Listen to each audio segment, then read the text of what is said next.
जय हिंद दोस्तों। आप सभी का मेरे चैनल टीचवेल एकेडमी में स्वागत है। जैसे कि आप लोग देख रहे हैं, आपके सामने एक बुकलेट पड़ी हुई है। ये बुकलेट क्लास 10th की मैथमेटिक्स की है, जो कि एनुअल सब्जेक्ट का है। इसमें हम लोग देखेंगे कि 10th क्लास के फाइनल एग्ज़ाम में किस तरह के प्रश्न आते हैं। इसकी मदद से हम लोग विषय के समझ पाएंगे, इस विषय में किस तरह के प्रश्न पूछे जाते हैं, जिससे हमारी तैयारी करने में हमें काफ़ी आसानी होगी। तो चलिए शुरू करते हैं। जैसा कि यहाँ आप देख सकते हैं, secondary school examination 2021 annual subject है, मैथमेटिक्स का ही है। यहाँ पे लिखा हुआ है कुल प्रश्नों की संख्या। यहाँ देख सकते हैं, यहाँ लिखा हुआ है 100 + 30 + 8 यानी टोटल 138, 138 टोटल है। यानी कि आपके 101 नंबर वाले प्रश्न होंगे, 30 आपके 2 नंबर वाले प्रश्न होंगे और 8 आपके 5 अंक वाले प्रश्न होंगे।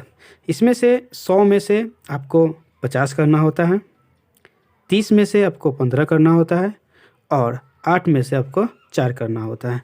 टोटल प्रश्नों की संख्या 138 होगी। ये पैटर्न इस बार हुआ है कोरोना के कारण, जब एग्ज़ाम सही से बच्चों का पढ़ाई नहीं हो पाया, जिसके कारण ये पैटर्न लगा हुआ है। अब 2022 में किस तरह का पैटर्न होगा, शायद यही पैटर्न हो। तो हम लोग देखेंगे, इसमें टोटल 138 प्रश्न है, 100 नंबर की टोटल एग्ज़ाम है। यहाँ पे आप देख सकते हैं फुल मार्क 100 लिखा हुआ है। समय है आपके पास 3 घंटे 15 मिनट। 15 मिनट तो आपको इधर उधर करने में निकल जाएंगे, साइन इन करने में। समझ लीजिए आपके पास 3 घंटे का कुल समय होता है। ये 100 जो दिख रहे हैं, इसमें से आपको 50 करना है, यानी 1 नंबर के 50 करना है। यहाँ से 50 नंबर आपको मिल जाएंगे, ये आपके 50 नंबर हो जाएंगे। 30 यहाँ जो दिख रहे हैं, इसमें 2 नंबर के प्रश्न होते हैं, इसमें से आपको 15 करने होते हैं। तो 15 दूना 30 ये हो जाते हैं आपके। और यहाँ आप देख रहे हैं 8, इसमें से आपको 4 करने हैं, एक 5 का होता है, तो 5 का 20 आपके यहाँ हो जाते हैं। इस तरह से आप टोटल जब ऐड कीजिएगा 50, 30, 80, 20, 100 यानी टोटल 100 नंबर का आपका एग्ज़ाम होगा।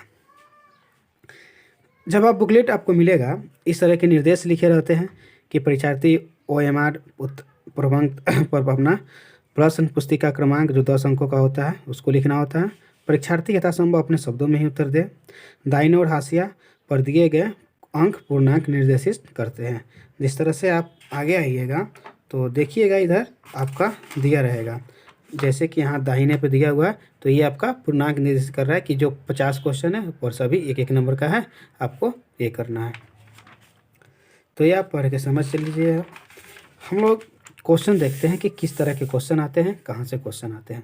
सेक्शन ए में देखते हैं हम लोग, जैसे कि प्रश्न संख्या 1 से 100 तक के प्रश्न के साथ 4 विकल्प दिए गए हैं, जिनमें से एक सही है। किन्हीं 50 प्रश्नों का उत्तर अपने द्वारा चुने गए सही विकल्पों को OMR शीट पर चिन्हित करना है। OMR शीट आपको मिलेगा एग्ज़ाम के समय, उसमें आपको 100 टोटल है, आपको 100 में से 50 जो आ रहा है उसको उसमें बनाना होता है। तो हम पहला क्वेश्चन देखेंगे। समीकरण है 7x² - 12x + 18 = 0। इसमें मूलों का योग एवं मूलों का गुणनफल का अनुपात पूछा गया। ये हमारा पहला क्वेश्चन है। तो समझ सकते हैं आप लोग, मूलों का योग पूछा गया है और उनके मूलों का गुणनफल का अनुपात पूछा गया है। तो अभी हम लोग बनाएंगे नहीं, हम लोग सिर्फ ये देखेंगे कि किस तरह के क्वेश्चन आ रहे हैं, जिसके हमें किस तरह से हमें तैयारी करना है। हमें कोई बोगस नहीं पढ़ना है, जो हमारे सिलेबस का है, जिस तरह के हमारे एग्ज़ाम में पूछे जाते हैं पैटर्न, उसी पैटर्न को हमें फॉलो करना है और उसी चीज़ की हमें तैयारी करनी है। 2 नंबर में देखिएगा, द्विघात समीकरण एक ax² + bx + c = 0। ये स्टैंडर्ड फार्मूला है इसका, द्विघात समीकरण का। के मूल बराबर है, तो c का मान पूछ रहा है कि c का मान क्या होंगे। c का मान, ये 4 ऑप्शन है आपके, इसमें से जो सही है वह आप कर सकते हैं। इसके ऑप्शन पे ध्यान नहीं दीजिएगा, क्योंकि ये मैं दूसरे से मांगा हूँ, ये मेरा नहीं है, ये मैंने इसको सॉल्व नहीं किया है। तो ये जो टिक लगाया गया आप उस पर ध्यान नहीं दीजिएगा। उसके बाद आप देखिएगा 3 नंबर क्वेश्चन है, y बराबर है 10 का आलेख कैसी सरल रेखा होगी। ये आपको आलेख वाला क्वेश्चन है।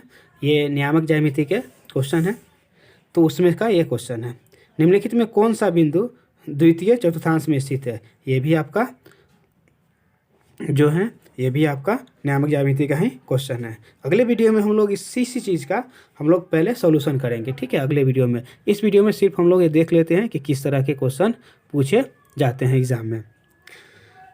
5 नंबर में यदि समांतर श्रेणी का प्रथम पद ए और सार्वअंतर डी है तो इसके n पदों का योगफल क्या होगा? ये निकालना होता है इसका। ये आपके पास 4 ऑप्शन है और इसमें से जो ऑप्शन सही होता है उस पर आप टिक करके, जैसे कि 5 का आपको जो लग रहा है सही है तो उसको बुकलेट में उसको जितने नंबर पे सही उसको अपना कलर करना होता है। ये आपका समानांतर श्रेणी का प्रश्न है। 6 नंबर में देखिएगा, समानांतर श्रेणी ये 2, 7, 12 डैश डैश का 10वां पद आपको निकालना है। ये भी समानांतर श्रेणी का पद है। समानांतर श्रेणी, ये भी समानांतर श्रेणी का, इसमें भी nवां पद निकालना है। यहाँ आपका 10वां पद निकालना था, यहाँ आपका nवां पद निकालना है। जो फॉर्मूला बनाने के लिए इसका लगेगा सेम फॉर्मूला आप यहाँ पे अप्लाई कीजिएगा। समानांतर श्रेणी देख लीजिए, फिर समानांतर श्रेणी आप देख सकते हैं, एक समानांतर श्रेणी से लगातार क्वेश्चन है। यहाँ पे 5 था, 6 था, 7 था, 8 भी है, आपका समानांतर श्रेणी का है। ये भी समानांतर श्रेणी दिया हुआ है। 10 पदों का योगफल निकालना है। यहाँ देखिए nवां पद पूछा, यहाँ 10वां पद पूछा, यहाँ 10 पदों का योगफल पूछ दिया हुआ है। यहाँ पे SN वाले फॉर्मूला पे इसको हम सॉल्व करेंगे।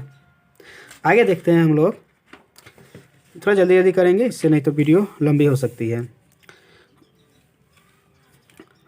9 में है द्विघात समीकरण ax² + bx + c = 0, जहाँ a नॉट इक्वल टू 0, जहाँ जो ये a है वो 0 के बराबर नहीं है, मतलब 0 नहीं है। ये भी आपका स्टैंडर्ड फार्मूला है। तो x का मान पूछ रहा है, x मतलब x का मान सॉल्व करने होता है। ये चारों फार्मूले होते हैं, किसमें आपका जो फार्मूला होता है उस पर टिक करके बनाना होता है। बिंदु इतना और इतना के बीच की दूरी पूछ रहा है। नियामक ज्यामिति क्या है अपना? 10 नंबर। 11 में है यदि व्यास के सिरे का नियामक दिया हुआ है तो उसके केंद्र के नियामक क्या हुआ? ये भी आपके नियामक ज्यामिति का ही है। 4 ऑप्शन देख सकते हैं, इसमें से जो सही है उसको कर सकते हैं। आगे है 12 में, त्रिभुज ABC में P और Q बिंदु भुजा AB और AC क्रम से इस प्रकार है कि PQ समानांतर है BC के। यदि AP 3 सेंटीमीटर है, PB 2 सेंटीमीटर है, AQ 6 सेंटीमीटर है और QC 1 सेंटीमीटर है तो X का मान बताना है। ये आपके 4 ऑप्शन है और इसमें से आपको बताना है कि चारों में से कौन सही होगा।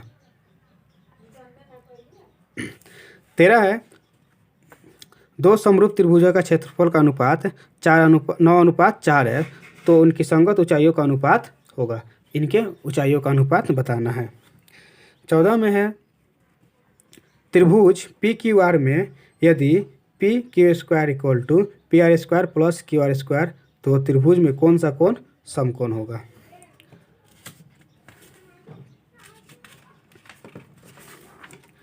15 है,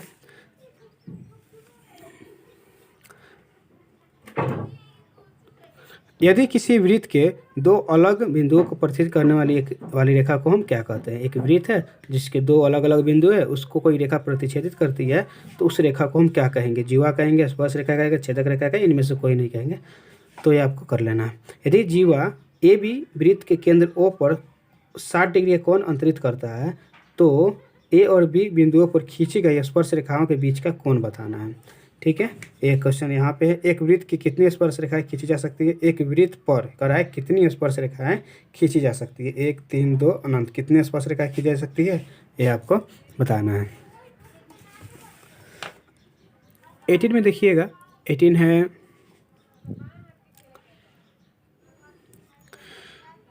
√1 + tan²। ये फार्मूला होता है। इसमें से आपको बताना है कि चारों में से कौन सही है। जहाँ पे A का मान 0 डिग्री से बड़ा है, 90 डिग्री से छोटा है। इसका मतलब होता है कि A का मान 0 डिग्री से बड़ा होना चाहिए और 90 डिग्री से छोटा है।